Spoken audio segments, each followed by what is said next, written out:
चुनाव हुआ है और इस चुनाव के अंदर पूरे हरियाणा प्रदेश के अंदर एक तरफा जीत भारतीय जनता पार्टी की हुई है। जिस तरीके से हमारे माननीय सीएम साहब नायब सैनी जी ने कहा था कि कांग्रेस जीरो पे आउट होगी और जीरो पर ही आउट हुई, कि नीतियों पर, उसके कार्यों पर विश्वास जताने का काम किया है और जो ट्रांसपेरेंसी से भारतीय जनता पार्टी कार्य कर रही है उस पर मोहर लगाने का काम किया है। रणवीर गंगवा जी हमारे बीच में है, उनके साथ हमारे जिलाध्यक्ष अशोक सैनी जी, अभी हमारे नए मेयर प्रवीण पोपली जी और जिला महामंत्री आशीष जोशी जी और हमारे चेयरमैन साहब सोनू डाटा जी और पूर्व में चेयरमैन संजीव वर्मा जी हमारे साथ हैं। तो मैं मंत्री जी से आग्रह करूंगा कि आज की बात को रखें। सबसे पहले तो आप सबका बहुत बहुत धन्यवाद, आप आए। अभी शहर की सरकार का चुनाव हुआ है और इस चुनाव के अंदर पूरे हरियाणा प्रदेश के अंदर एक तरफा जीत भारतीय जनता पार्टी की हुई है। जिस तरीके से हमारे माननीय सीएम साहब नायब सैनी जी ने कहा था कि कांग्रेस जीरो पे आउट होगी और जीरो पर ही आउट हुई, और जिस तरीके से अब ये चुनाव के रिजल्ट आए हैं, हमारे 10 में से 9 मेयर बने हैं, नगर पालिका के, नगर परिषद के चेयरमैन मेंबर बने हैं। मैं उन सबको बहुत बहुत बधाई देता हूं। वहीं जो हमारे शहरी मतदाता है उनका भी तहे दिल से आभार व्यक्त करता हूं, धन्यवाद करता हूं कि उन्होंने एक तरफा वोट डाल करके भारतीय जनता पार्टी की नीतियों पर, उसके कार्यों पर विश्वास जताने का काम किया है और जो ट्रांसपेरेंसी से भारतीय जनता पार्टी कार्य कर रही है उस पर मोहर लगाने का काम किया है। अभी आज हम हिसार के अंदर हैं, हिसार में भी हमारे प्रवीण पोपली जी हमारे बीच में हैं, जो लगभग 65,000 वोटों से विजयी हुए हैं, यानी एक तरफा चुनाव ये रहा। वहीं 20 में से 17 एमसी हमारे भारतीय जनता पार्टी के सिंबल पे जो लड़े थे वो जीते हैं। ये दिखाता है कि किस तरीके से आज भारतीय जनता पार्टी की लहर एक तरफा बनी हुई है। जब से माननीय नायब जी मुख्यमंत्री बने 1 साल हुआ है, पूरे 1 साल के अंदर लगातार चुनाव आए। पहले लोकसभा का चुनाव आया, फिर विधानसभा का, फिर दिल्ली चुनाव आ गए साथ लगते, अभी ये चुनाव, और लगातार उन चुनावों के अंदर भारतीय जनता पार्टी को सफलताएं मिली है। और आज हम जो हमारे नवनिर्वाचित पार्षद है, हमारे मेयर है, इनका आज हिसार के अंदर हम यहाँ जो हिसार से पार्षद मेयर है इनका अभिनंदन पार्टी कार्यालय के अंदर कर रहे हैं, इनका स्वागत कर रहे हैं। इनको बहुत बहुत शुभकामनाएं भी देते हैं कि इनके नेतृत्व के अंदर हिसार शहर और ज्यादा विकास की गति पकड़ेगा, स्वच्छ होगा, सुंदर होगा।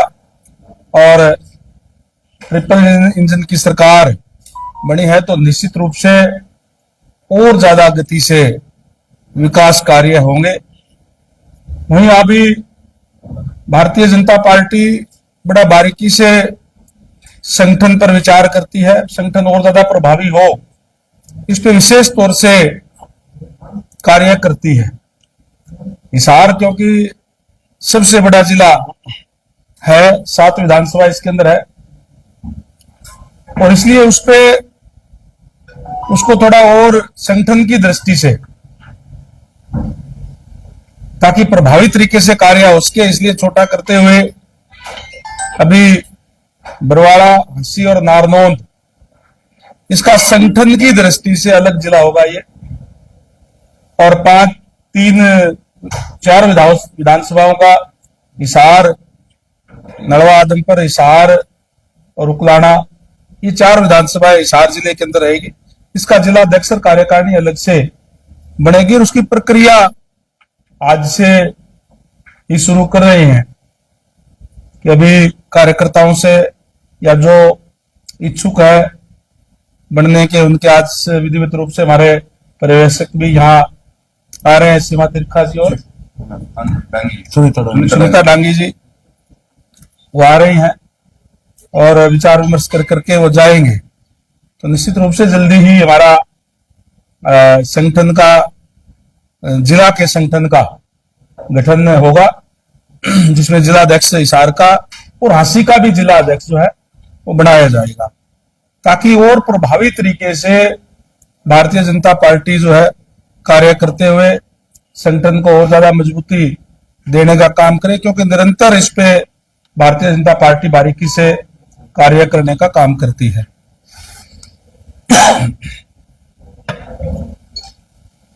और कोई बात आप बताओ। सर, आपने कहा 0 पे आउट हुई 19 नंबर वार्ड से कांग्रेस का एक एमसीपी है, और वो आपका एक आधा कोई वो लगाने के लिए यार चाहिए, कोई सुंदर जगह हो तो थोड़ा बहुत तो रहने दो, जमाई क्यों तुम वो। उस आपके पीछे कहीं ना कहीं आपको भी कारण मानता है। सवाल ये है, जो भी वहाँ के जो लोग हैं वो आपसे ना पूछते, हॉस्पिटल मैं चुनाव लड़ रहा था वहां, हॉस्पिटल की यार बात क्या यार, पत्रकारों वाली बात करो, कोई पत्रकारों की बात है तो तर्क नहीं यार, यार अब तो कैमरे की हो गई, इसी बात करे बात होगी। गंगवा साहब, आपसे एक सवाल है नड़वा हल्का को लेकर, आपका पुराना हल्का है जी। मंगाड़ी से रावत खेड़ा रोड है, उसका निर्माण कार्य का शुभारंभ आपने लगभग 1.5 साल पहले किया था, और उपरोक्त तरीके से आज तक क्या नहीं हुआ। देखिए, हमारे यहाँ वहाँ पे जो मामला था वो इसलिए था कि जो हमारा जो फॉरेस्ट विभाग है उसकी थोड़ी लंबी प्रक्रिया थी। वो जो पौधे जो है वो काटने, उसमें आपको जैसे पता है कि फॉरेस्ट का कई बारी उससे आता है सेंट्रल गवर्नमेंट से, वो भी आ गया है, उसको कट भी गया, वो काम अभी आप जाकर के देखेंगे तो तेजी से शुरू भी हो चुका है, और बहुत सुंदर सड़क आपको देखने को मिलेगी। मंगाड़ी से कैमरी रोड की बात करें तो बहुत ही कम समय में वो रोड टूट गया था, अब उसकी जो है कार्य लगा पूर्ति हुई। सर, इस पे क्या कहना चाहोगे आप? मंगाड़ी से कैमरी रोड टूटने वाली चीजें कई जगह सामने आई थी, जो नया बनते शिकायत भी मिली, शांति भी बनवाए थे, तो उन पे कार्रवाई। देखिए, जो मैंने जैसे डिपार्टमेंट ये लिया है, लेते ही मैंने एक बात कही है कि क्वालिटी से कोई समझौता नहीं होगा। जहां भी कहीं भी अगर कोई हमारा कार्य करते हैं, क्वालिटी के अंदर कोई कमी पाई गई तो चाहे काम करने वाली एजेंसी है और चाहे जो हमारे अधिकारी जो उसके प्रति जो भी जवाबदेह होंगे, उनकी जवाबदेही फिक्स की जाएगी और उनके खिलाफ एक्शन लिया जाएगा। हमने एक्शन लिया भी है, हमने यहाँ भी और कैथल के अंदर भी अधिकारियों के ऊपर भी कार्रवाई की है, सस्पेंड भी किए हैं। और मैं ये आश्वस्त करता हूं आपके माध्यम से प्रदेश की जनता को, कम आने वाले समय के अंदर अभी जो हमारा जो काम चल रहा है, क्वालिटी का काम होगा, सुंदर काम होगा, अच्छा इंफ्रास्ट्रक्चर हम देने का काम करेंगे। जो रोड हमारी जो डीएलपी पीरियड के अंदर है, जिस तरीके से आपने बताया, उसके अंदर भी अगर कोई खामी पाई गई तो वो जो एजेंसी जो काम करने वाली होती है उससे हम काम भी करवाते हैं। अगर कहीं कोई ज्यादा कहीं कोई दिक्कत पाई जाती है तो उनके खिलाफ हम एक्शन भी लेते हैं।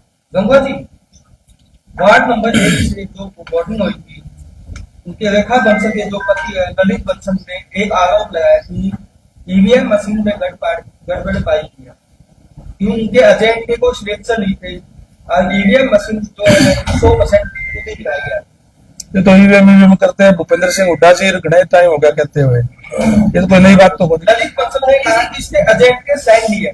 और एक सवाल आपसे, पहले के जो मेयर रह चुके हैं गौतम संधारा जी, वो बीजेपी पार्टी से, जिस समय विधानसभा चुनाव हुआ, जब उनसे पूछा गया कि आपने आज तक काम क्यों नहीं कराया, हिसार की जनता आपसे नाखुश है, तो उनका कहना था कि जो विधायक है कमल गुप्ता जी, उन्होंने मेरे काम होने नहीं। अभी बात करें, आप मेयर बन चुके हैं, विधायिका जो है सावित्री जिंदल जी, जिनके बारे में कमल गुप्ता जी ने कहा है कि वो जयचंद, क्योंकि समय से पहले जो है अपनी जरूरत के, अपने स्वार्थ के हिसाब से वो पार्टी छोड़ दी थी। क्या उसका खामियाजा आपको भुगतना पड़ेगा? क्या आपके कार्यों में कहीं ना कहीं सावित्री जी आपका साथ देंगी, या फिर जो मेयर पूर्व मेयर गौतम सरदारा जी के साथ हो वो आपके साथ भी होगा, जनता को फिर भुगतना पड़ेगा? सावित्री जी भी आज भारतीय जनता पार्टी के साथ है और हम सारे साथ मिलकर के कार्य करते हैं। प्रजातंत्र के अंदर सीधा सा फार्मूला एक है कि वोट ज्यादा से ज्यादा लेकर के जीते जाए। पोपली जी बड़े अंतर से यहाँ से चुनाव जीते हैं, सबको साथ लेकर के विकास कार्य करेंगे। सर, विकास में सावित्री जी की तरह सहयोग है। विधायक, सवाल ये है- मैं भारतीय जनता पार्टी के साथ है, बताया ना, जी तो साथ ही है, काम क्यों नहीं करेंगे? साथ मिलकर के काम करेंगे।